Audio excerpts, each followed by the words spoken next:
الحمد للہ وحدہ والصلاة والسلام علی من لا نبی بعد اما بعد فاعوذ باللہ من الشیطان الرجیم بسم اللہ الرحمن الرحیم۔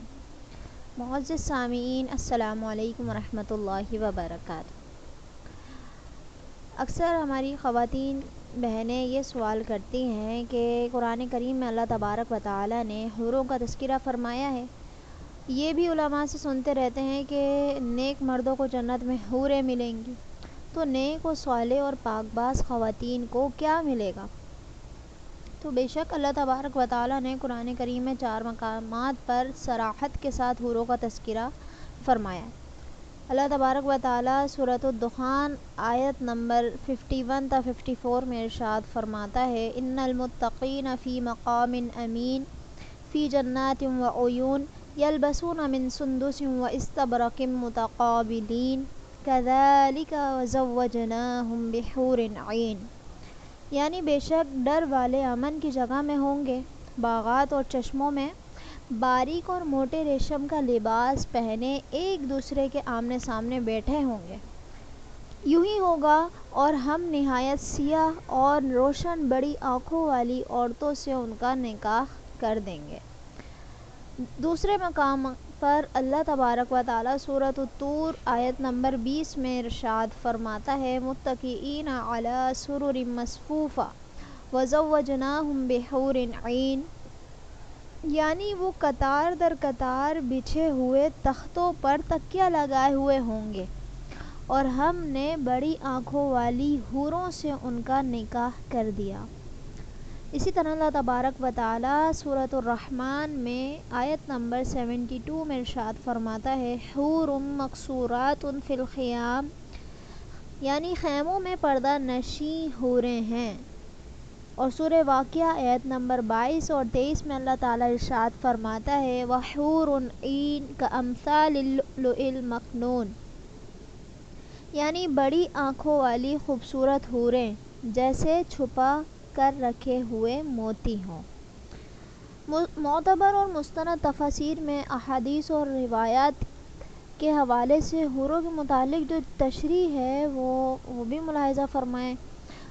امام طبرانی روایت فرماتے ہیں کہ نبی کریم صلی اللہ تعالی علیہ وسلم کی زوجہ محترمہ حضرت ام سلمہ رضی اللہ تعالی عنہا فرماتی ہیں: میں نے عرض کیا یا رسول اللہ صلی اللہ علیہ وسلم، قرآن مجید میں حوروں کا تذکرہ ہے، اس کی تفسیر فرمائیے۔ آپ صلی اللہ تعالی علیہ وسلم نے فرمایا: وہ گورے رنگ کی بڑی بڑی آنکھوں والی ہوں گی اور ان کی اتنی گھنی پلکیں ہوں گی۔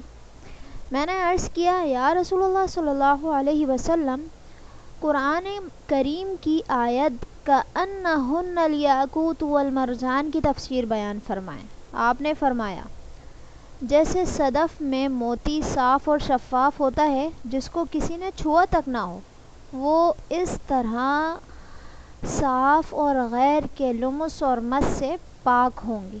حضرت ام سلمہ رضی اللہ تعالیٰ عنہ بیان فرماتی ہیں: میں نے عرض کیا یا رسول اللہ صلی اللہ تعالی علیہ وسلم، کأنہن بید مکنون کی تفسیر بیان فرمائیں۔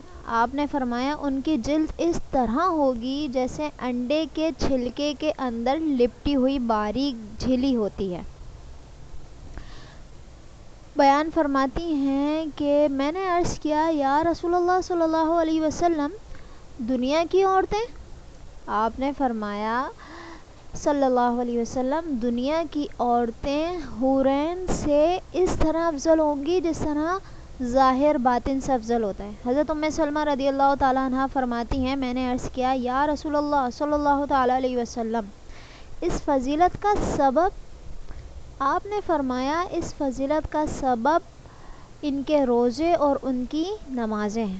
اللہ تبارک و تعالی ان کے چہروں میں نور پیدا فرما دے گا، ان کا جسم ریشم کی طرح ہوگا، رنگ گورا ہوگا، کپڑے سبز ہوں گے، سنہرے زیورات ہوں گے، ان کی انگوٹھی موتی کی ہوں گی، ان کی کنگھیاں سونے کی ہوں گی۔ وہ کہیں گی: سنو، ہم دائمی ہیں، کبھی نہیں مریں گی۔ سنو، ہم نعمت میں ہیں، کبھی مغموم نہیں ہوں گی۔ ہم قیام کرنے والیاں ہیں، کبھی سفر نہیں کریں گی۔ ہم خوش ہونے والیاں ہیں، کبھی ناراض نہیں ہوں گی۔ اس کو مبارک ہو جس کے لیے ہم ہیں اور وہ ہمارے لیے ہے۔ وہ فرماتی ہیں کہ میں نے عرض کیا، بعض عورتیں دنیا میں یکے بعد 2 خاوندوں سے نکاح کرتی ہیں، بعض 3 سے اور بعض 4 سے، تو ایسی عورتیں جنت میں کس خاوند کے ساتھ ہوں گی؟ آپ نے فرمایا، ام سلمہ، اس عورت کو اختیار دیا جائے گا اور جس خاوند کا اخلاق دنیا میں سب سے اچھا ہوگا وہ اس کو اختیار کرے گی۔ وہ کہے گی، اے میرے رب، اس خاوند کا اخلاق سب سے اچھا تھا، میرا اس سے نکاح کر دے۔ اے ام سلمہ، دنیا اور آخرت کے خیر جو ہے وہ اچھے اخلاق کے ساتھ وابستہ ہے۔ امام سیوطی بیان کرتے ہیں، امام احمد اور امام ترمذی حضرت ابو سعید خدری رضی اللہ تعالیٰ عنہ سے بیان کرتے ہیں کہ ادنا درجے کا جنتی شخص وہ ہوگا جس کی 72 بیویاں ہوں گی۔ وہ دنیا کی عورتیں ان میں سے 2 دنیا کی عورتیں ہوں گی اور 70 آخرت کی۔ تو ان روایات سے معلوم ہوتا ہے کہ دنیا کی صالحہ، عابدہ، زاہدہ، طیبہ، طاہرہ خواتین کو بھی اللہ تعالیٰ جنت میں شباب اور بے مثال حسن و جمال عطا فرمائے گا، اور سب عالم شباب میں ہوں گی۔ وہ حوران جنت سے کمتر نہیں ہوں گی بلکہ شاید برتر ہی ہوں گی۔ ایک روایت میں ہے کہ ایک بڑھیا خاتون حضور صلی اللہ تعالیٰ علیہ وسلم سے التجا کرنے آئی کہ میرے لیے جنت کی دعا فرمائیں۔ آپ صلی اللہ تعالیٰ علیہ وسلم کبھی کبھی مزاح بھی فرماتے تھے۔ آپ صلی اللہ تعالیٰ علیہ وسلم نے فرمایا کہ کوئی بوڑھی عورت جنت میں نہیں جائے گی۔ یہ سن کر وہ عورت افسردہ ہو گئی، تو اس کی تسلی کے لیے آپ صلی اللہ علیہ وسلم نے ارشاد فرمایا کہ جو خوش نصیب بھی جنت میں جائے گا وہ عالم شباب میں جائے گا۔ یہ بھی ہو سکتا ہے کہ جن صالح مردوں اور عورتوں کی دنیا میں شادی نہیں ہوئی، اللہ تعالیٰ جنت میں ایسے مردوں اور عورتوں کے مابین نکاح فرما دے۔ اگر خدا نخواستہ کوئی بیوی جنتی ہے مگر خاوند جہنمی، یا اس کے برعکس، تو ہو سکتا ہے اللہ تعالیٰ ایسے جنتی مردوں اور عورتوں کے درمیان نکاح کے حکم فرما دے جن کا دنیاوی رفیق حیات اپنی بدعمالیوں اور شقاوت کی وجہ سے جہنم میں جا چکا ہے۔ اللہ تعالی ہم سب کو ایسی صورتحال سے امان و عافیت عطا فرمائے، آمین، بجاہ النبی الامین، وصلی اللہ تعالی علیہ وآلہ وسلم۔